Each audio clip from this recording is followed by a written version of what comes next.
according to one legend, the game of golf was first played on ice by the people of Holland. I can imagine what thoughts that brings to a golfer's mind. Trying to play the game on a beautifully conditioned golf course is tough enough. Imagine what it would be on ice. Then, too, they call the game of golf goof. Perhaps they knew something. At any rate, these are the tools of the trade of a professional golfer. Of all the games of sport, I don't know a game that is more of an individual challenge nor tougher to master. If the game of golf has ever come close to having one man dominate it, that man would be Ben Hogan, affectionately known in golf history as Bantam Ben. We'll be back with his story, a story of a legend, in a moment. Texans are proud of many things: the Alamo, the Astrodome, oil wells, and Ben Hogan. Hogan is also proud of Texas. The man who has traveled the world now lives just 75 miles from where he was born. That was in the tiny town of Dublin, Texas in 1912. There were 3 children in the family. Ben was the youngest. The resemblance to his father was apparent from an early age.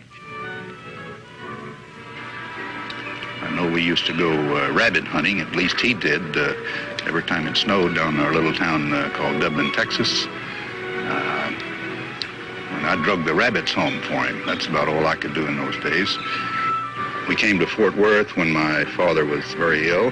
His profession was blacksmith. He was an excellent man. He was a poor man. He used to ride me around the block on our old horse almost each day. He used to lend almost all of his money to other people.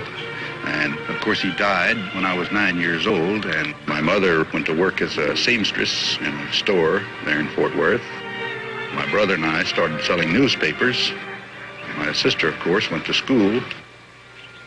You wouldn't exactly say Ben Hogan was born to the green. He didn't find out about the game of golf until his teens, mainly because he was so small. But his colleagues soon discovered the tiger that lurked in that small frame. I was selling newspapers at the time, and I found out through a friend of mine they had a golf course about 7 miles from my house, and they paid 65 cents for 18 holes for a caddy. And it only took about 3.5 to 4 hours to make 65 cents. And that was twice as much as I was making selling newspapers till 11:30 to 12 o'clock at night. So I sure wanted to get in on this. I couldn't wait the next day to get to the golf course, and when I got there, I found that they had more caddies than they needed. Of course, most of these fellows were much larger than I was, and they didn't want any new caddies there because I might take one of their jobs. So the next day, I went out and I posed as another fellow's brother, so they wouldn't, they'd leave me alone. But they found out that that wasn't the truth, and they gave me the works. They put me in a barrel and rolled me down this big hill with a lot of rocks, and after I got down to the bottom of the hill, they came down with sticks and everything else and gave me a pretty good beating, and I'd go back up the hill, and they'd take my cap off and throw it down the hill, and I spent my day going up and down this hill without a job, of course. But I was pretty persistent in those days. And I went back the next day, and as one of the initiations out there, they have a kangaroo court, of course, and anyone that's tried in this kangaroo court, of course, always loses.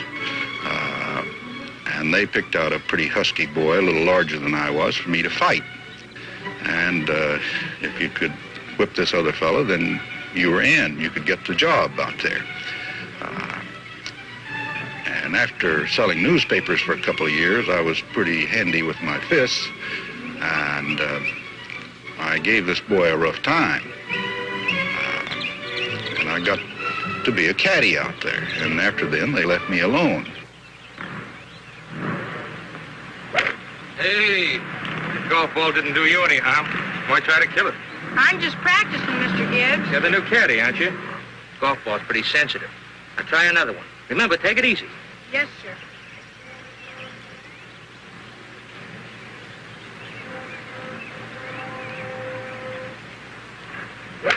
That's better. Ben Hogan battled to become a caddy, and he had to fight to get to play golf. But once he discovered the game, there was no stopping him, even though the tournaments were few and far between. Hogan was in a tough league right from the start. The young man in the hat next to Ben is Byron Nelson, later to become one of golf's greatest champions. The first tournament I participated in was a caddy tournament at the Glen Garden Country Club where I used to caddy. Each and every year, the membership used to put on a party for the caddies and let them play the course on Christmas Day. That night, they would give them a dinner and a party in the clubhouse. They had a practice field there, and I used to play up and down there all morning long, and we used to drive for a chase, and the shortest ball had to go pick up all the rest of them. You might be driving against 12 or 15 other caddies, and of course, when I first started, I always had to pick up all the balls every time we hit one. But I finally conquered that, where I wouldn't have to pick them up so often. And from there, I just progressed. My game improved a little bit, and I would try to save my money and buy a golf club. And in those days, they were too expensive for me.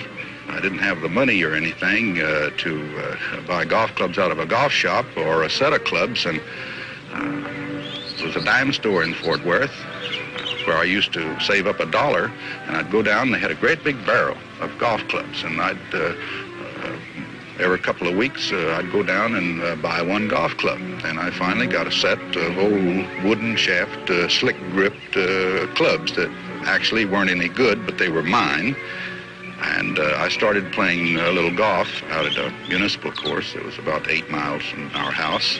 I used to walk out there before daylight, play 54 or 72 holes in one day, and walk back home. In the meantime, I was caddying, and then when I became 16 years old, I could no longer caddy because if I was going to play any amateur golf at all, in those days, you would be a professional if you caddied past 16. So I got a job with the golf pro there in the golf shop, Ted Longworth. And I used to polish clubs all night and all day and put in wooden shafts, make golf clubs, and of course all clubs in those days were wooden shafts, and there never was a day that passed that somebody didn't break from 1 to 5, and I would have to put those in overnight so the player would have them for the next day. Ben's play also improved, and like most youngsters, he felt he was ready to take on the world. The year was 1931, and Ben Hogan made a big move. I turned professional when I was 19 years old and went to the Texas Open in San Antonio, Texas. The reason why I turned professional was that I didn't have the money to play the amateur tournaments, and if I was going to play golf, I had to make some money some way or other. And it didn't take me but about 3 days to find out that I wasn't ready for the professional ranks. And not winning any money there, I went back home and worked at odd jobs for a while, and then the next winter tour that came around, I decided I would like to try it again, and not just try one tournament. Maybe I could go to 4 or 5 and find out if it was possible for me to make it. Determination, the trademark of Ben, was there in abundance. He worked hard on his game. He saved his money, and he tried again. Jimmy DeMeritt was there when Ben came back. He started back out, I would say, consistently around 1935 and 6 in there. And few people realize that the first tournament that Ben won in his long, illustrious career was actually when he was over 32 years of age, and that was the North and South Open, which was held at that time at Pinehurst, North Carolina. He always knew that Ben was there. Although he had not won a tournament, he had finished second and third. He said, "Jimmy, do you think I have a mental block of not being able to go to the winner with the winner's prize?" And something that in those days, I believe the players cherished a title more than they did the money. And I sincerely believe that he, although was winning consistently in the money, in the second and third in there, that he always felt that that title was eluding him for some reason or another. The problem was pretty basic, and Ben knew it. He had a hook. A golfing malady that Hogan said was like walking around with a rattlesnake in your pocket. Sam Sneed, who was winning, knew what Ben was going through. I remember when I first started to play, I would see Hogan's name. He'd shoot 67, then 77. And he'd have one of those days where he would hit the green, and of course the ball would go through, and then he was having his difficulties making recoveries, and he was long. He was about as long as anybody. But he found out that this low hook, especially with long irons and long second wood shots, that he couldn't hold these hard greens, and especially if the pins were tucked in behind these bunkers. So therefore, he had to get the ball into the air, and so by changing it a little bit, why he started moving it up into the air a little higher, then his score began to drop. Some students of the game claim the golf swing is a natural occurrence, but most golfers will argue strongly about that. The pros also differ on the subject. Byron Nelson has one opinion, and Ben Hogan has another. I don't think there was anything natural about golf to Ben. You take the exact opposite with Sam. Sam just picked up the club, went out, played, and played great. But Ben has had to work and dig for every single good shot that he has, and it's to his everlasting credit that he has been willing and devoted enough of himself and his time to become the great player that he has and is. I don't believe there is anything like a natural golf swing. I really don't think God had golf in mind when he made us. A golf swing is an unnatural thing, and it has to be developed. I think Sam Snead has a beautiful flowing swing, but it certainly isn't a natural one. He had to develop it. He had to practice it, just as anyone does. After Hogan failed in his first attempt on the Pro Tour, his savings were depleted. He knew he wanted to try again soon. But comebacks have to wait for financial support. I got a job at a little course, 9-hole course there called Oakhurst. That's no longer there. It's a housing development now. And I worked there until 1937. In the meantime, I married Valerie, and after saving up $1,400, I asked Valerie one day what she would think about me going on the tour. And she said, well, if that's what you want to do, you go right ahead and do it. She went right along with me. I started in 1937 at the General Brock Open in Niagara Falls, Canada. I think I won $50 there and $75 in a driving contest, and on through the summertime, through Detroit, Chicago, and whatnot, and then winning a little money all the way, $50, $75, never really making any money, and always drawing out of my $1,400. I had wondered how I was going to broach the subject to tell him that actually we had just about $85 left. And finally I decided that I had to tell him. And so he said, let's just not talk about it, Valerie, because if I don't succeed in this tournament, when we go there, I promise you that we'll go back to Fort Worth and I'll never mention tournaments again. The next day, we drove to Oakland and checked into the Leamington Hotel. And across the street, there was a gravel parking lot. And, of course, that was the cheapest place I could park my car. And I parked there every night, and then the first day of the tournament, I had an early starting time, and I went out to get in my car, and the rear of my car is jacked up, and both wheels are gone. So I had to come in, got a ride from somebody else, and I was a little late getting out to practice, but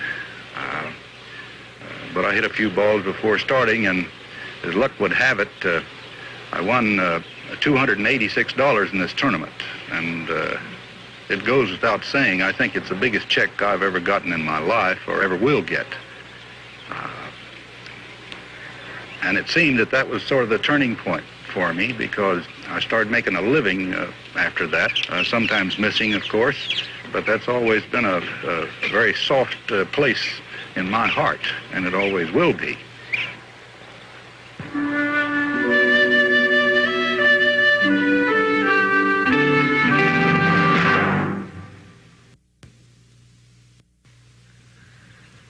Ben Hogan came to be called the Wee Iceman, a nickname given to him by his fans in Scotland.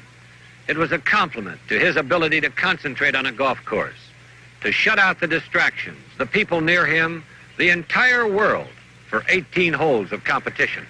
He set his sights on a job, and that was his job to do, and so he went out to try to do it. And he was the kind of a man that out on the golf course that he liked to concentrate on the win and on the conditions on the turf and so forth, and there was never a fellow that was more exacting than he was in the game, and therefore when he went down the fairway with this concentration on his mind, that he appeared to the gallery that he wasn't friendly, but he's far from that, because I've spent many wonderful and happy hours with Ben with a lot of good belly laughs. Well, Ben would never speak. He wouldn't say good shot, bad shot, you're on your own. When you were out there with him, he didn't give anything and he didn't ask anything. And he'd say, Sam, good luck on the first tee, and that was it.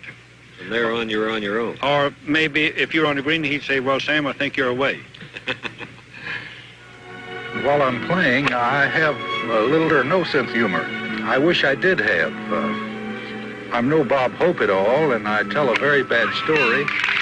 I would like to appear as a happier fellow. I am actually happy, but while playing golf, I give it the best I can give it. I love to play golf. That's what I'm there to do, play golf. I'm not there to tell funny stories. And I try to play as well as I can to give some of the people that might be watching a little pleasure out of watching me. I try to smile and laugh and tell stories in the locker room after the game is over, not out on the course. I thought Ben had the greatest attitude toward winning of anyone, and how he kept his desire up to keep trying to win tournaments was we played in Rochester, New York many years ago, and we were out early, and Ben had, I think, about 8 birdies, and he shot 64 that particular round, and that is with a double bogey on the 17th hole. So we went in the clubhouse, and Craig Wood, myself, and Lloyd Mangrum was sitting there having a little libation, and we stayed there till about dark, just before dark, and this was 4 or 5 hours, and I look out in the fairway there, in the practice fairway, and I see someone swinging at the ball, and I couldn't believe it. I walked out, and it was Ben Hogan. And I said, Ben, what in the world are you practicing for? You had a perfect round today, 64, and you had 8 birdies, and why would you be out here working? And he said, well, Jimmy, he said, there's no reason why a golfer can't birdie every hole. So that's the attitude that he had toward the game. Ben had the confidence he needed, and he started reeling off the victories. He was golf's leading money winner for 3 straight years, 1940 through 1942. After a hitch in the service, his game was better than ever. He came back to win the big ones, the PGA Championship in 1946, the U.S. Open in 1948, the PGA again in 48. Ben Hogan was number 1, the top of the golf world. And suddenly, it all came crashing down. The time was February 1949. Valerie and I had just bought a new house, and we were anxious to get home and get in this house, put some furniture in it and some rugs and whatnot, and have a little home life. We left Phoenix, of course, and we stopped in a little town called Van Horn, Texas. That's about 120 miles east of El Paso. We stayed there overnight, and the next morning we got up about 8 o'clock and left about 8:30, and it was a beautiful, sunshiny day, not a cloud in the sky. And we started driving, and about 15 miles out of Van Horn, I thought I had a flat tire, and I couldn't understand it, so I pulled off the side of the road. And as soon as I got out of the car, I could see that there's ice on the highway, a very thin coating of it. So I slowed down. After getting back in the car and driving on, I slowed down, and then we ran into a ground fog, and I couldn't see anything. I suppose I slowed to 10 or 15 miles an hour, watching the center line and the side of the road.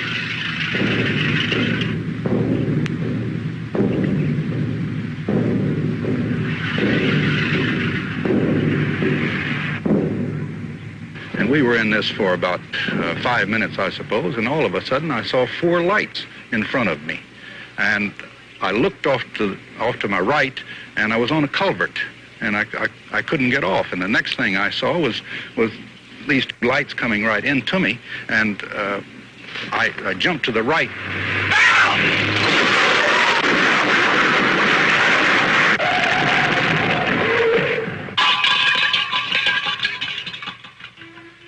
I lost consciousness, and the next thing I remember was that when I came to, I looked all around me and I didn't know where I was.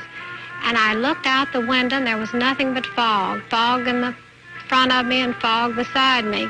And I felt this tremendous weight on the back of me and on the back of my neck. And also there was something on this side of me. And I was so stiff and aching so that I could barely turn my head. And when I did, I glanced to the side, and Ben had fallen across me. And my first thought was that he's dead because he was so lifeless. And I began screaming. And when I screamed, Ben began moaning. And I woke up a little later in the back seat of somebody's car out on the highway, and I remember two soldiers holding me there in the back seat. And then I went out again and woke up in the hospital in El Paso.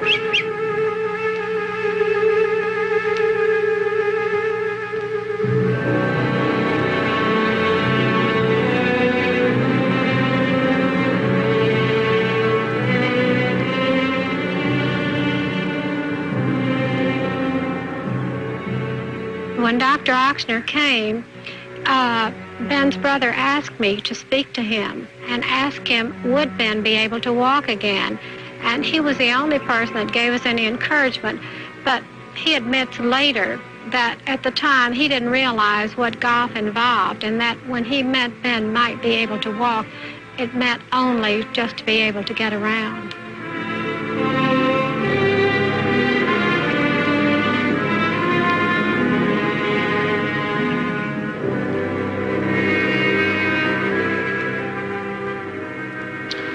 First, I had to learn to walk again. I had bandages from my feet up to my hips. The first day, of course, I got out of bed and walked around my bed. The next day, twice around the bed. Third day, 3 times. Next day, maybe around the room. I must have worn a hole or a track in that room, going around and around. He was supposed to walk a certain amount each day. And once when I was in another part of the house, I didn't realize it. And when I went back, he had disappeared. And he was supposed to go with me, and we would walk perhaps a half a block, and then the next time we would take a little longer stroll. And on this day, it was even raining. And I looked for him. I couldn't find him.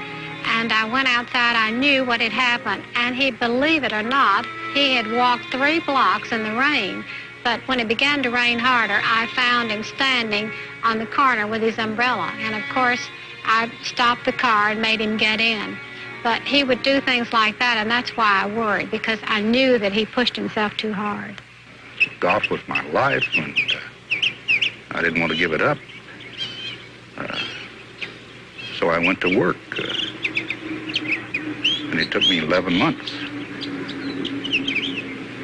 to play again.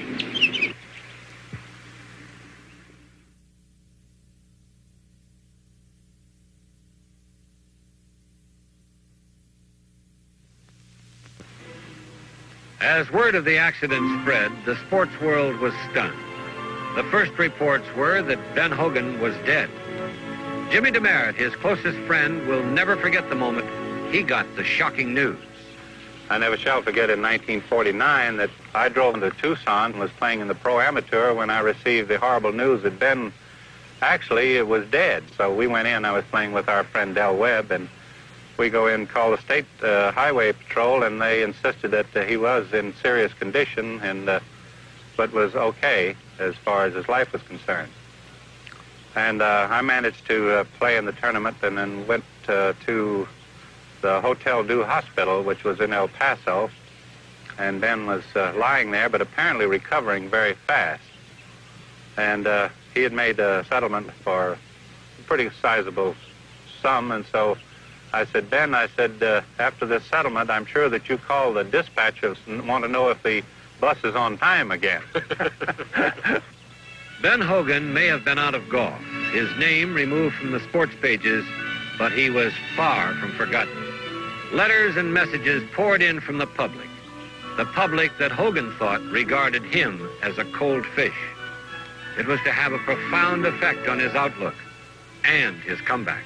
I believe it was probably the most wonderful experience of our lives when all of these letters and messages began pouring in, because what impressed both of us most, I think, was that they were from people who never had seen Ben or never had seen me. And in fact, they were from people who admitted they never had been on a golf course, never played golf. I think it did something to me that it's hard to describe. I was always known as a mum fellow, not talk very much,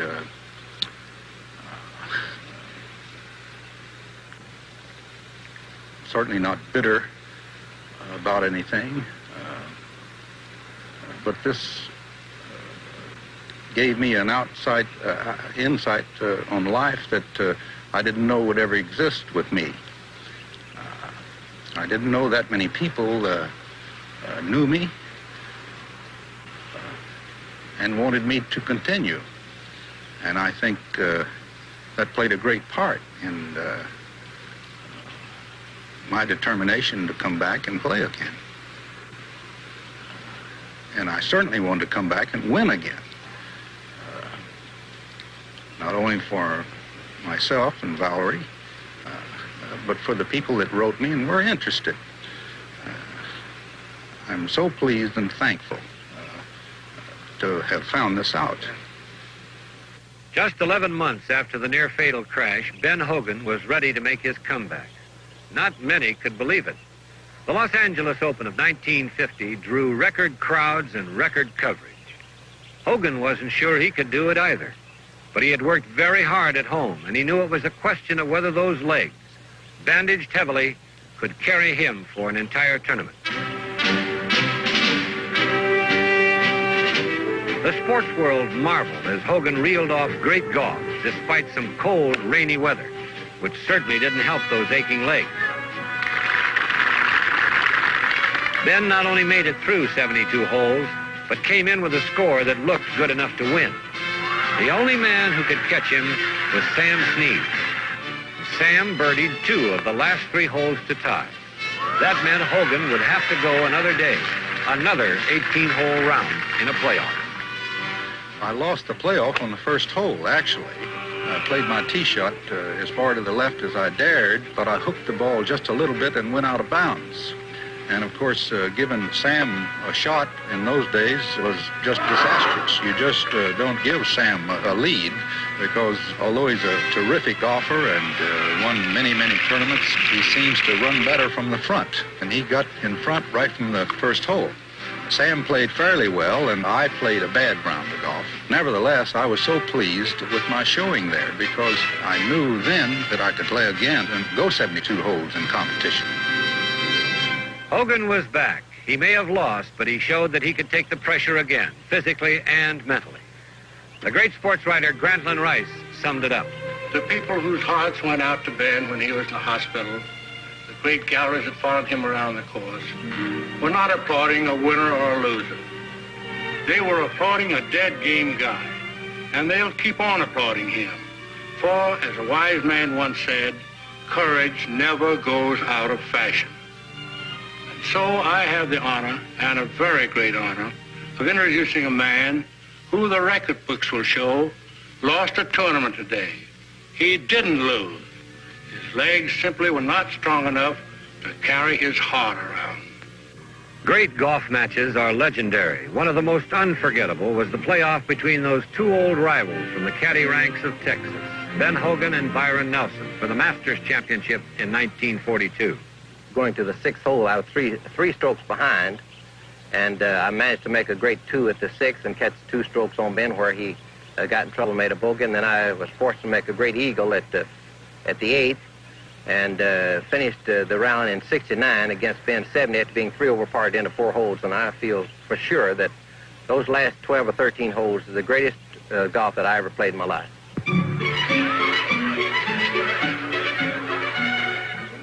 He played what I think is miraculous golf for about 11 or 12 holes. He was 6 or 7 under par for that stretch. It was a great privilege for me to see it, although I didn't like it at that point.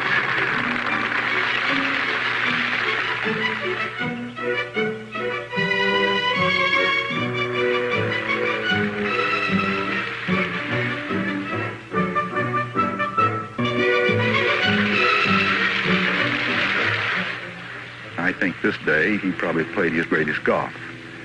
And playing that type of golf and that many holes, 6 or 7 under par for 11 holes at Augusta, is something to behold.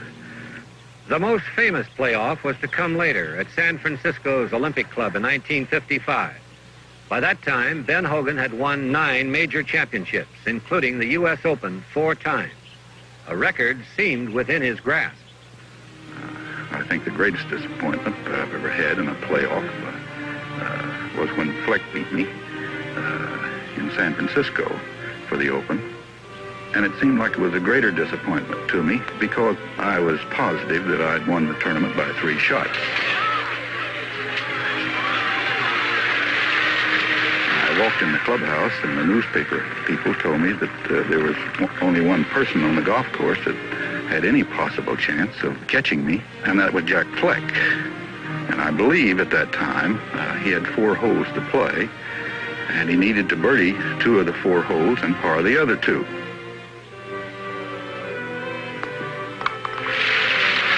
When they told me that,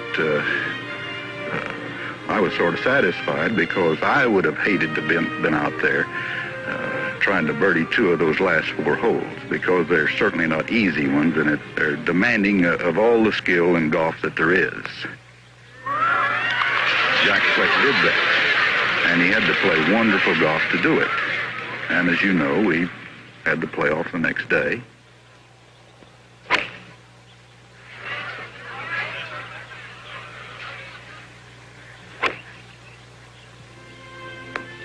Fleck's putter hadn't cooled off overnight. The little-known pro from Iowa made some fine putts on the first 9 and held the lead over Hogan. Hogan made his move down the stretch, and the last 2 holes were crucial. I recall him having me 2 shots going to the 17th hole. And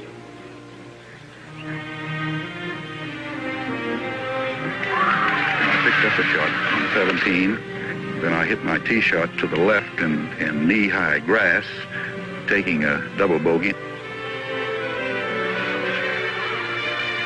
And of course he parred and beat me by 3 shots. It was a great disappointment to me in that I've been trying for years to win my 5th Open, and that was as close as I've gotten, and it might be that that's as close as I'll ever get. Even if he doesn't come close again, Ben Hogan has left an indelible mark on golf's toughest tournament, the U.S. Open. The record book shows he's won 4 and tied for another. Actually, he has won 5 Open championships. In 1942, when the tour was called off because of the war, Ben won the Hail America tournament, played in Chicago and recognized as the Open championship of that year. 3 of Hogan's victories came after his miraculous recovery from the accident.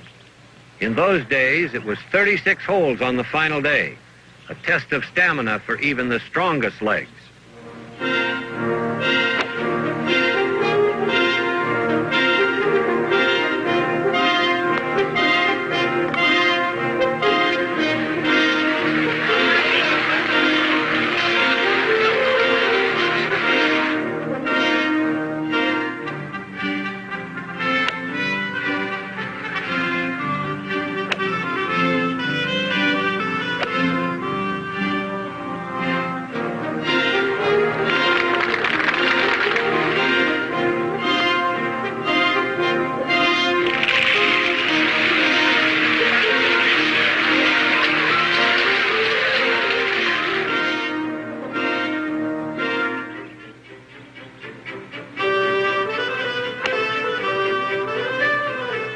I suppose every golfer always has aspirations of winning the Open sometime during their life. I think that's the ultimate, which it is.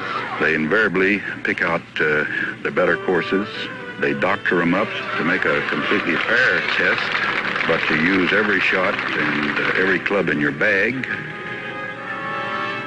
And when you win an Open, it really does something to you, because you say then to yourself, well, maybe I've arrived.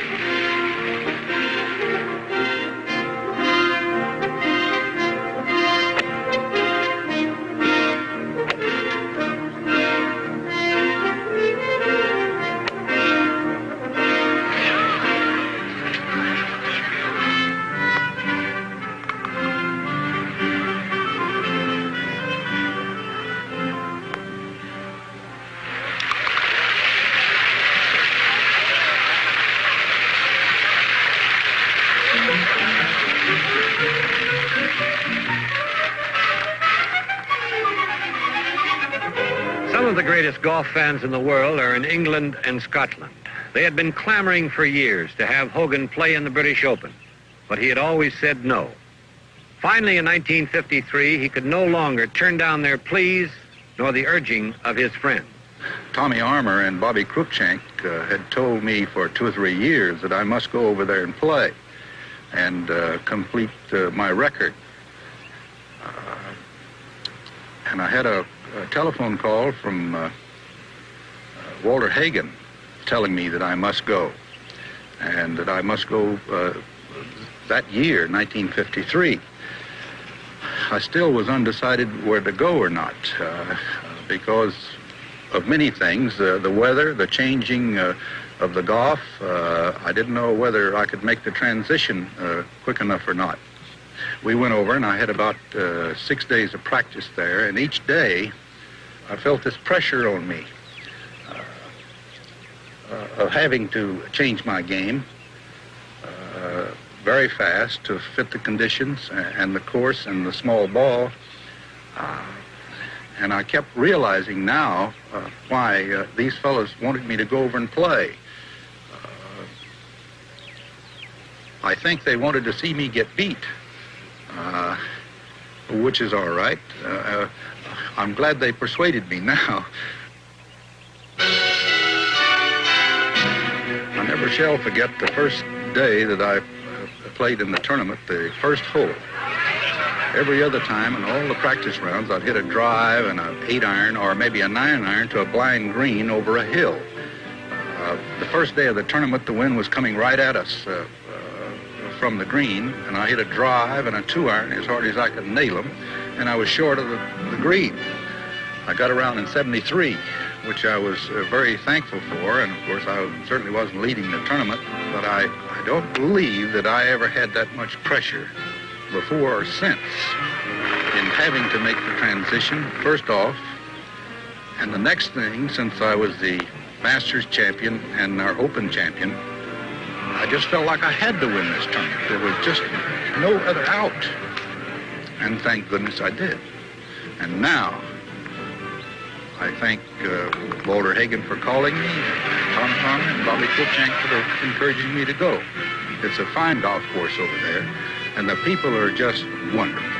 And I made a lot of friends, and again, I'm just so thankful that I went over and played.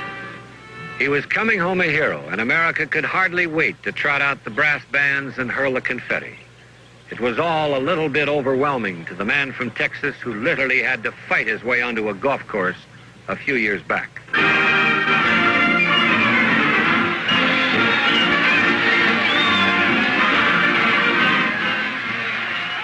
We got off the boat, went in limousines, of course, to this ticker tape parade, and I must say that there's nothing ever hit me more.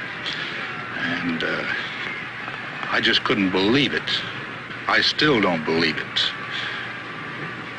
For a little fellow from Dublin, Texas, it's just unbelievable. Meeting the mayor and all the thousands of people and throwing the confetti on you and things like that. I really don't think New York is that cold city. I think it's a very warm place, at least it is to me. so grateful for it.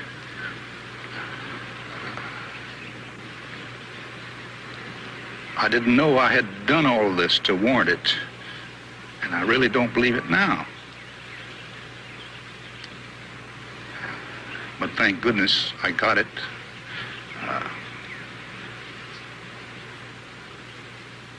I hope they aren't sorry. I'm not.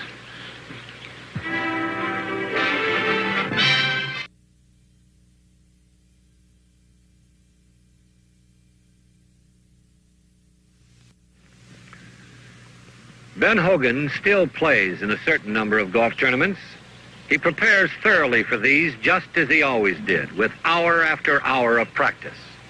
There will never be a substandard Ben Hogan on display in tournament golf. Arnold Palmer, king of the modern era, analyzes the Hogan of today. Well, there's no question about the fact that he plays from tee to green very well. He does have problems with his putting, as we all do from time to time. One of the big difference in the practice round in 1958 that I played with Ben was that I think I shot about 82, and Ben had a very fine round of about probably 71 or something like that, after which I went on to win the golf tournament. Of course, I think that one of Ben's remarks afterwards was, how in the world did that happen?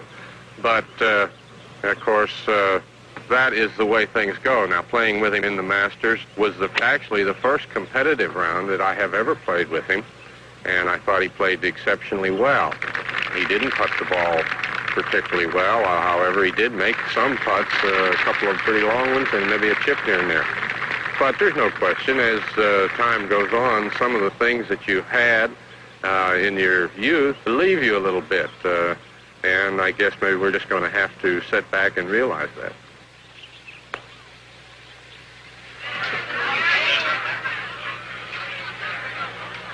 I think that Hogan and Snead, Nelson have been very exceptional men, I think, in their field. Snead is one that has been a very agile person and probably does nothing really but play golf. I think Hogan's ability to keep his game in the condition that he has been wonderful. I think this comes about, though, simply because they have a great desire to play golf and a great desire to win. They have the competitive spirit that made them great players to start with. And, of course, the fact that they don't want to play golf in a sloppy, haphazard manner is something that keeps them playing as well as they do at their present ages. Yes, trouble on the greens. The yips, as Hogan calls them, has made it painful for Ben in recent years. He's not afraid to talk about it, though, can even laugh at himself. Jimmy DeMerit is sure the problem was caused by the intense fires that burned within Hogan. I don't think there's a golfer ever lived that was successful that didn't get mad at himself. You notice that the past few years that he's had an awful lot of trouble controlling his composure and his nervous system. The fellow that throws it off and expresses himself, and I certainly think that a man should have that privilege of being able, as long as he's not injuring anyone or uses abusive language, I think that he has a right to throw a club in the air or kick the ground or whatever he so desires to do. But Ben was a sort of an introvert, kept it within himself, and I think that's one of the reasons that it used up his nervous system, and now those little 2.5 and 3 foot putts look like 20-foot side hillers to it. I agree with Jimmy about the nerves. It's awfully difficult starting out or in the middle or at the end of one's career to overcome nervousness,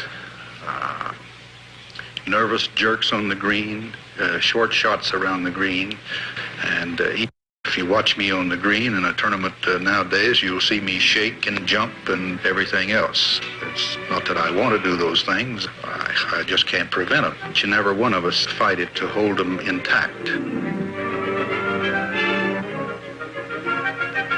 I am putting much better, Tom. I'm getting the putter back a little quicker. It only takes me about 2 minutes now instead of 5 minutes to get it back.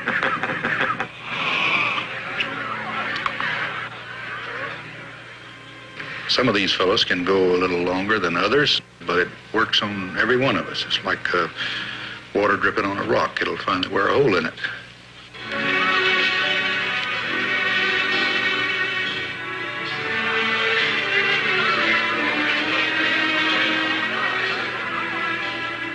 toughest part of tournament golf is to keep your keenness from week to week. It's very, very difficult to do. As I understand it, through doctors, your body chemistry changes every 18 hours. And it's pretty hard to be keen, keep your muscles toned and your thinking tuned to a golf game.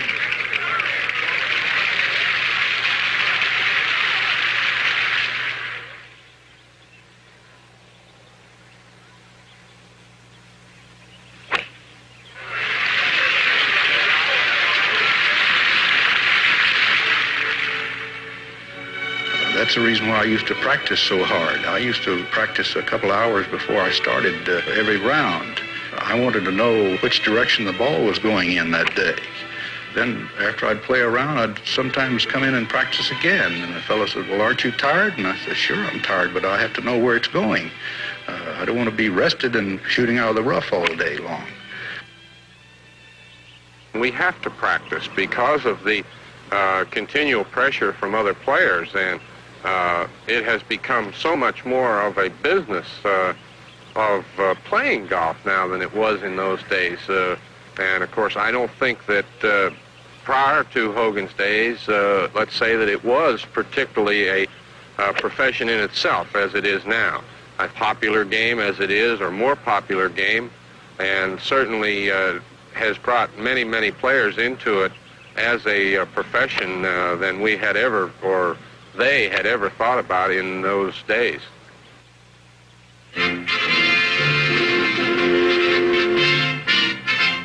Golf is big business now.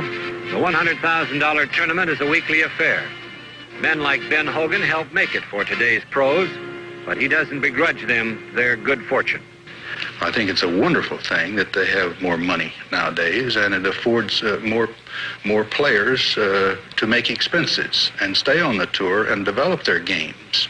I think it's good.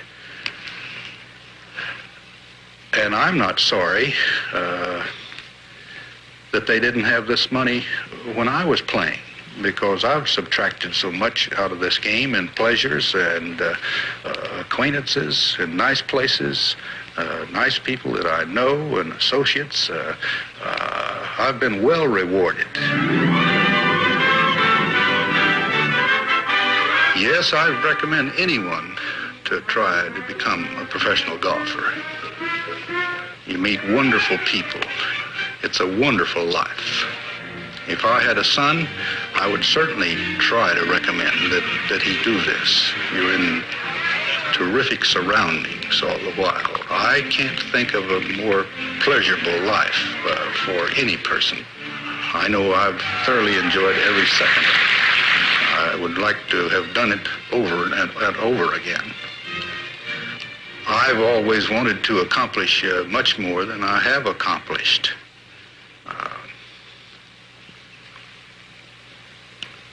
Naturally, I would have loved to have won more tournaments than I've won. But I have the thought nowadays of hoping to put back into golf what I've subtracted. And I'd like to put back much more than I have subtracted. And God willing, I will.